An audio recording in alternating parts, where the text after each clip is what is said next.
Kali filloi të shkelmunte arkivolin, kur kapaku e arkivolit u qa, njerëzit dëgjuan të qara. Në fermën e Igorit, një atmosferë dashurie dhe kujdesi për kafshat përshkonte çdo cep, duke rezatuar ngrohtësi dhe tek ata që thjesht kalonin. E streuar mes livadave të gjelbërta dhe viseve komode, ferma kishte qenë një vend i shenjtë për bagëtin dhe kuajt për breza të tërë.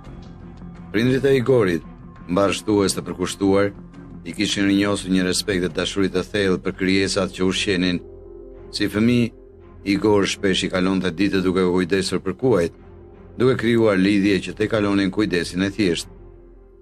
Këto krijesa madhështore për të u bën më shumë se kafsh. Ata ishin shok, aleat dhe shpesh miq. Në moshën 48 vjeçare, jeta e Igorit mori një kthes të papritur kur dëgjoi për një mës të sëmurë të quajtur Snowball. Gjendja e voglit ishte e rëndë dhe pronarët e tij kishin vendosur që eutanazia të ishte e vetmja mundësi humane e mbetur. Megjithatë, Igori nuk mund ta duronte mendimin për të hequr dorë nga krijesa e pafuqishme. Pavarësisht paralajmërimeve nga veterinerët dhe miqt se shpëtimi i Snowballit ishte një kauzë e humbur, dhe mshuria e Igorit e rrezoi logjikën. Ai bleu mëzin, i vendosur për t'i ofruar atij një shans për jetë dhe lumturi. Ai monitoroi me kujdes dietën e mëzit, duke u siguruar që ai të merrte lëndë ushqyese të nevojshme për